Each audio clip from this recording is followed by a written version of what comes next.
திடீர்னு பார்த்தீங்கன்னா தங்கம் விலையா இருக்கட்டும், பெட்ரோல் டீசல் விலையா இருக்கட்டும், கேஸ் சிலிண்டரா இருக்கட்டும், எல்லாமே குறைய போகுதுன்னு நம்ம நினச்சிக்கிட்டு இருந்தோம்.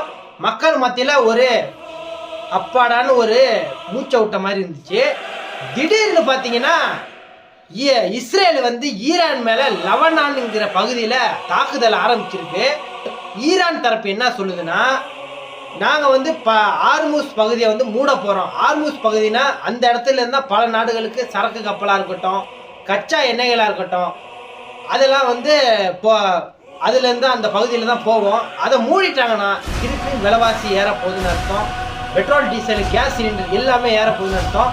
இது அமெரிக்காவுக்கோ ஈரானுக்கோ பேச்சுவார்த்தை இப்படி நடக்கிறதுக்கு முன்னாடியே இவங்க ஆரம்பிச்சிட்டாங்க. அமெரிக்கா பேச்சை மீறியும் இஸ்ரேலை வந்து அடிக்க ஆரம்பிச்சிட்டாங்க. இது என்ன கணக்குன்னே தெரியல. ஏன்னா அமெரிக்காவும் இஸ்ரேலும் நட்பு நாடு, அவங்க சேர்ந்து தான் ஈரான் அடித்தாங்க. அமெரிக்கா சொல்லியும் இஸ்ரேலை வந்து கேட்க மாட்டேதுன்னு அமெரிக்கா தரப்பு சொல்லப்படுது. அப்போ இந்த போர் வந்து இஸ்ரேலுக்கும் ஈரானுக்கும் திருப்பி தொடருமா, இல்லை என்ன ஆக போகுதுன்னு இருக்குன்னு தெரியல. இதே பல பொருட்களை விலைவாசியை ஏற்றத்தாழ்வு, பல விலைவாசியை இந்த போர்னால இந்த உலகமே சந்திக்க போது இதை முடிவுக்கு கொண்டு வரணும்னு உலக மக்களும் உலக நாடும் வலியுறுத்துறாங்க. இது உடனுக்குடன் தெரிந்து கொள்ள உலக அரசியல் பொலிட்டிக்கல் ரோஜித்தை ஃபாலோ பண்ணுங்க. இந்த வீடியோக்கு ஒரு லைக் பண்ணுங்க, சப்ஸ்கிரைப் பண்ணுங்க.